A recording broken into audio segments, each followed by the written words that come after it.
Musi project విషయంలో ప్రభుత్వ తీరుపై మండిపడుతున్నారు ఎంపీ ఈటెల రాజేందర్. బీజేపీ డ్రామాలంటున్న మంత్రి పొన్నంకి ఈటెల సవాల్ విసిరారు. మూసీ పరిసరాల్లో పర్యటిస్తే ఎవరివి డ్రామాలో తెలుస్తాయి? బీజేపీ డ్రామాలైతే నేను రాజకీయాలు మానేస్తా, ఒకవేళ మీవి డ్రామాలైతే రాజకీయాల నుంచి మీరు తప్పుకుంటారా అంటూ సవాల్ విసిరారు ఈటెల.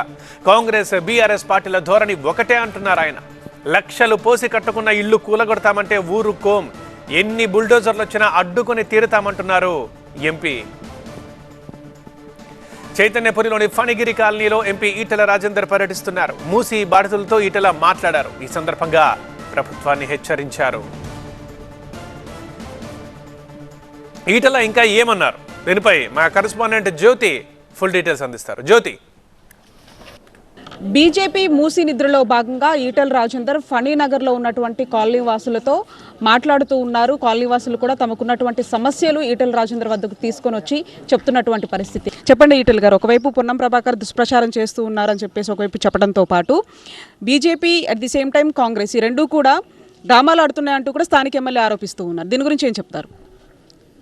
అంటే ప్రజలు ఇంత ఇబ్బంది పడుతుంటే, బాధలు పడుతుంటే డ్రామాలు ఆడుతున్నారనే మాట్లాడొచ్చా అండి?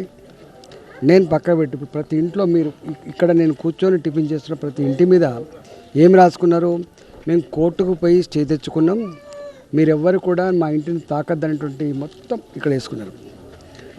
నేను పొన్నం ప్రభాకర్ గారికి అంటున్నా, అంటే మీలాంటి వాళ్ళు ఇట్లాంటి మాటలు మాట్లాడి అబాస్పాలు కావద్దు. రియాలిటీ ఏందో తెలుసుకునే ప్రయత్నం చెయ్యి. నువ్వు ఒక మంత్రిగా ఉన్నావు, బాధ్యతాయుత స్థానంలో ఉండి ఇట్లా ఇంత బాధ్యతారహితంగా మాట్లాడడం అనేది నీకు మంచిది కాదు. నేను ఒకటే మాట, ఒకవేళ పొన్నం ప్రభాకర్ గారు ఇది డ్రామా అని కనుక అంటే ఫీల్డ్ మీదకి రా, ప్రజలు అడుగుదాం. ఒకవేళ డ్రామా అంటేనేమో నేను రాజకీయాలను తప్పుకుంటా, లేకపోతే శాశ్వతంగా నువ్వు రాజకీయాలు తప్పుకుంటావా అని చెప్పి నేను డిమాండ్ చేస్తున్నాను.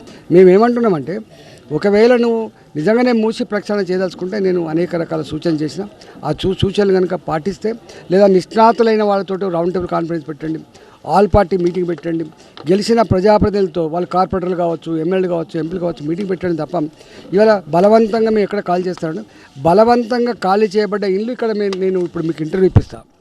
అంటే వీళ్ళేమంటున్నారు కాంగ్రెస్ తరపు నుంచి, బలవంతంగా ఎవరిని మేము ఖాళీ చేయించలేదు, వాళ్ళకి ఉద్యోగ అవకాశాలతో అంటే ఇంట్లో ఉన్నటువంటి వాళ్ళకి ఉద్యోగ అవకాశాలు, డబుల్ బెడ్రూమ్ ఇవన్నీ ఇస్తున్నాము, ఎక్కడ కూడా వాళ్ళని బలవంతంగా చేయలేదని చెప్పేసి అంటుంది భారతీయ జనతా పార్టీ. ఒక జూటా పార్టీ అంటూ కూడా మంత్రి పొన్నం చెప్తున్నటువంటి పరిస్థితి. అంటే అబద్ధాల మీద బతికేటోడు, పూటకో మాట మాట్లాడేటోడు రేవంత్ రెడ్డి ఇవాళ సోషల్ మీడియాని బేస్ చేసుకొని, మీడియాని మేనేజ్ చేసుకొని ఇలా ఎన్నికల ముందు ఏమేమి మాట్లాడిండో వాళ్ళని చూడమని చెప్పు.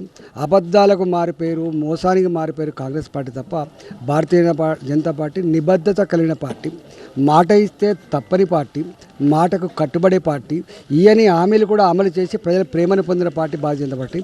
మా మీద నువ్వు ఈ మాటలు మాట్లాడుతున్నావు అంటే నీకు ఎంత అవగాహన ఉంది, రేపు ప్రజాక్షేత్రంలో పోతే తెలుస్తుంది. అంటే రెండు పార్టీలు కలిపి ఒకవైపు ప్రజల్ని మోసం చేస్తున్నారు మూసీ ప్రాంత వాసులు అంటూ కూడా ఇక్కడ ఉన్నటువంటి స్థానిక ఎమ్మెల్యే ఆరోపిస్తూ ఉన్నారు. ఏం చెప్తారు? అంటే బీఆర్ఎస్ పార్టీ ఇప్పుడు వారి స్టేట్మెంట్ చూసినా మొదటి నుంచి మూసీ బాధితులకు అండగా ఉన్న పార్టీ బీఆర్ఎస్ పార్టీ అంటాడు. అసలు మూసీ ప్రక్షాళన కార్యక్రమాన్ని ఎజెండా మీద తెచ్చిన పార్టీ బీఆర్ఎస్ పార్టీ. ఇవాళ ఆయనే దానికి స్వయంగా చైర్మన్గా ఉన్నారు. మరి ఆయన ఉంటే ఏం చేసేవాడో ఉంటే తెలుస్తుండే. అంటే కూలగొట్టడానికి, పేదల ఉసురు పోసుకోవడానికి, ఇక్కడ ఇళ్ళన్నీ ధ్వంసం చేయడానికి రూపకల్పన చేసే పార్టీ ఎట్లా ఆదుకుంటుందో మరి ఆయనే చెప్పాలి. ఎన్ని బుల్డోజర్లు వచ్చినా సరే ఖచ్చితంగా వాటిని అడ్డుకుంటాము, ఇక్కడ ఉన్నటువంటి మూసీ ప్రాంత ప్రజలకు ఖచ్చితంగా భరోసాగా ఉంటామంటూ కూడా ఈటెల రాజేందర్ చెప్తూ ఉన్నారు. జర్నలిస్ట్ రంగాతో కలిసి జ్యోతి టీవీ9 హైదరాబాద్.